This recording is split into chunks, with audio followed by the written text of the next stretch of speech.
Dans Illustrator CS6, les symboles sont des objets artistiques que vous allez pouvoir réutiliser par la suite à l'infini dans un même document. Donc à chaque fois que vous allez sauvegarder par exemple un symbole et que vous allez pouvoir réaliser des copies parfaites de ce dernier, vous allez créer ce que l'on appelle une instance. Donc une instance d'un symbole est en fait toujours liée au symbole original que vous allez pouvoir retrouver justement dans le panneau symbole qui se trouve ici sur votre droite dans la même section que celle du nuancier des formes. Donc je peux cliquer sur symbole et retrouver ici les différents symboles de base qui me sont proposés dans mon logiciel. Donc je vais pouvoir par exemple utiliser les différents symboles qui se trouvent ici, mais sachez aussi que Illustrator CS6 dispose de bibliothèques de symboles.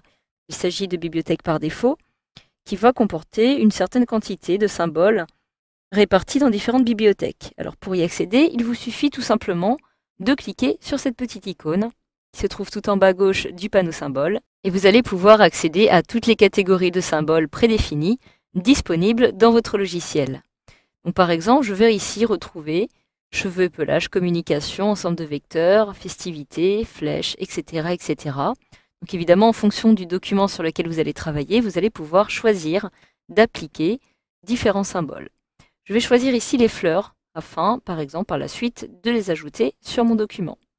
Donc automatiquement, je clique dessus et j'ai ici accès au panneau de la bibliothèque des symboles qui s'ouvre et qui me permet de jeter un œil directement sur cette petite bibliothèque. Je vais donc maintenant pouvoir en sélectionner. Par exemple, cette fleur me plaît, je peux cliquer dessus et automatiquement la voici qui s'ajoute dans mon panneau de symboles. Donc si je clique dessus, je vais pouvoir ainsi ajouter différentes fleurs dans mon panneau que je pourrai utiliser par la suite. Je clique sur la petite croix pour fermer. Et admettons maintenant que vous souhaitez par exemple créer votre propre symbole à partir ici d'une image, par exemple. Donc vous pouvez le faire à partir d'une image, d'un tracé ou encore d'un texte. Il vous suffit tout simplement de cliquer dessus pour sélectionner l'objet en question. Parce qu'évidemment, pour créer un symbole, il faut dans un premier temps élaborer un objet. Une fois que vous l'avez, vous pouvez le sélectionner. Et je vais maintenant réaliser un glisser-déposer. Je clique dessus, je maintiens mon clic enfoncé et je vais pouvoir l'intégrer directement ici dans mon panneau symbole. Donc automatiquement, j'ai cette petite fenêtre d'options de symboles qui s'ouvre. Je peux ici lui donner le nom de mon choix. Je vais alors choisir par exemple arbre. En dessous, je vais maintenant retrouver différentes options en cliquant ici sur ce petit menu déroulant.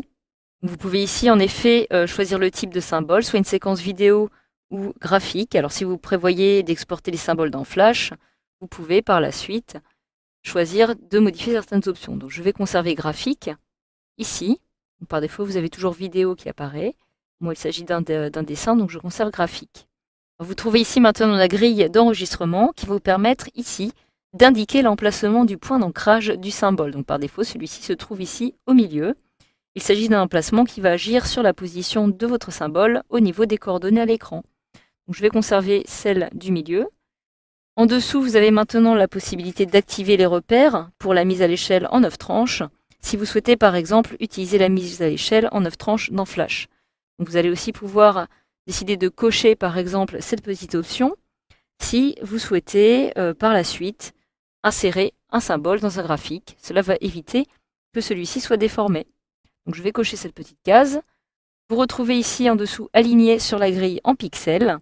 Donc une fois que cela est fait, je clique maintenant sur OK et automatiquement je viens donc de créer mon nouveau symbole qui apparaît ici.